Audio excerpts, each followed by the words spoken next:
Olá, queridos colegas e professores. Eu sou Priscila Pereira do Amaral, sou aluna do curso de Pedagogia, do 7º semestre do ensino à distância, realizado em Alto Paraíso de Goiás. Bom, hoje eu estou fazendo a atividade de reoferta da matéria de Educação Escolar de Jovens e Adultos e eu vou falar um pouquinho sobre diretrizes curriculares nacionais do EJA. Então, de acordo com a Conferência Nacional da Educação Básica, ocorrida em 2008,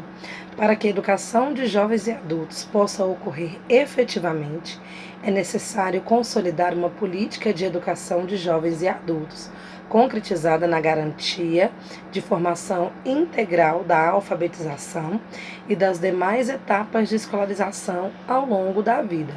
inclusive principalmente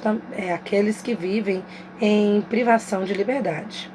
Todo mundo tem direito ao ensino, todo mundo tem direito à educação, independente da sua idade e da sua situação.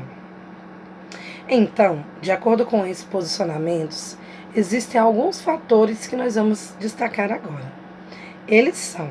a necessidade de isonomia da EJA em relação às demais etapas de formação da educação básica,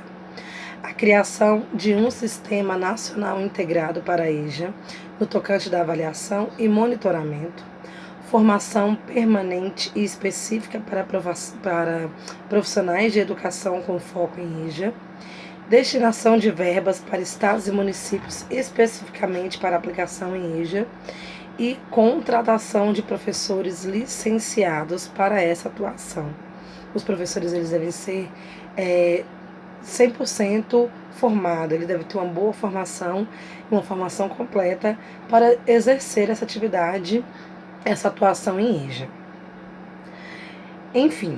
as discussões e regulações relativas à EJA no Brasil, em termos mais recentes, começaram de forma efetiva com a promulgação da Constituição de 88, em que já se definiam como responsabilidades do Estado o ensino fundamental obrigatório e gratuito, inclusive para os que não tiveram acesso na idade própria. Isso está de acordo com o artigo 218 da Constituição. E que para que todas as modalidades, o que inclui a educação de jovens e adultos, deve prevalecer a igualdade de condições de acesso e permanência na escola, para que se promova o bem de todos, sem preconceitos de origem, raça, sexo, cor, idade e quaisquer outra discriminação que possa entrar nesse meio. É onde nós falamos sobre as pessoas com privação de liberdade, que também se inclui nessa parte, no artigo 3, faz parte do artigo 3 da Constituição. Destacam-se desde então aspectos que retornaram ao debate de 2018, após 20 anos da promulgação da Constituição Brasileira de 88, com a isonomia, o acesso à educação para quem não teve acesso na infância e adolescência, ou seja, que já esteja em idade adulta, independente de qualquer circunstância ou situação. No meio do caminho entre a Constituição de 88 e a Conferência Nacional de Educação Básica de 2008, coube a Lei de Diretrizes e Bases da Educação, a LDB, colocada em vigor em 96, definir parâmetros mais claros no tocante a critérios específicos para o EJA. A LDB, no artigo 37, definiu que a educação de jovens e adultos será destinada àqueles que não tiveram acesso ou continuidade dos estudos no ensino fundamental e médio na idade própria, com os sistemas de ensino tendo que assegurar gratuitamente aos jovens e adultos que não puderem efetivar os estudos na idade regular oportunidades educacionais apropriadas, consideradas as características do aluno,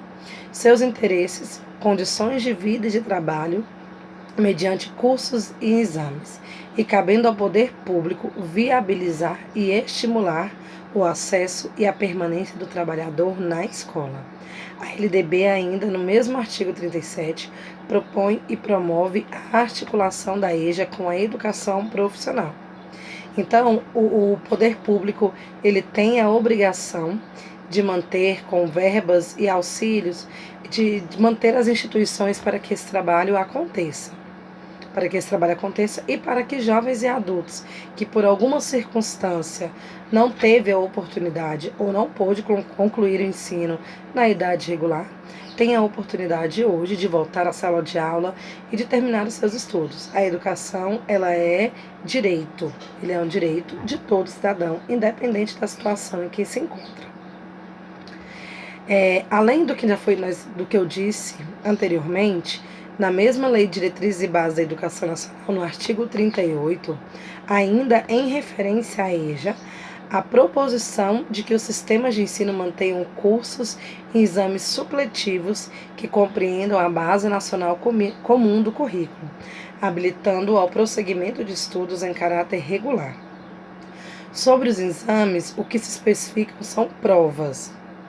que comprovem a fluência e capacitação para a conclusão do ensino básico, primeiramente no que tange o ensino fundamental,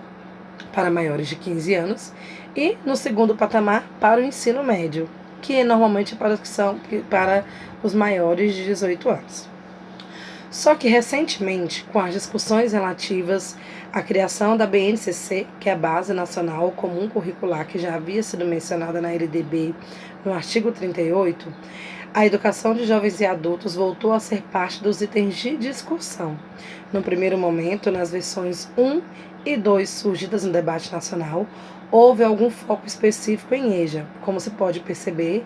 quando analisamos o documento e verificamos a existência de itens e tópicos em que tal modalidade é referenciada, incluída e debatida. No entanto, as versões finais suprimem um olhar mais detalhado e específico em relação à EJA. Isso ocorre para que o segmento não seja estigmatizado e percebido como exterior em relação ao ensino regular, ou seja, para que ele não fique esquecido, não seja uma prática que fique só no papel e que não aconteça. É certo que os especialistas, por outro lado, discordam dessa linha de ação assumida pelo MEC na elaboração da terceira versão da BNCC, pois acreditam que aspectos particulares da educação de jovens e adultos, ou seja, suas peculiaridades debatidas dessa promulgação da Constituição de 88, com maior ênfase na LDB de 96 e revisitadas em 2008 pela Conferência Nacional de Educação Básica, demandam estudo, foco e diretrizes, que já existem na BNCC.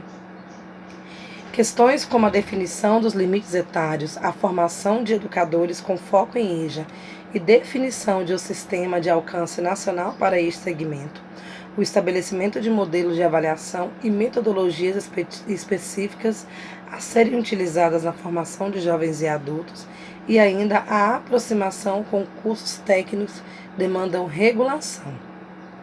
A questão que fica, então, é se isso deve já acontecer na BNCC ou não.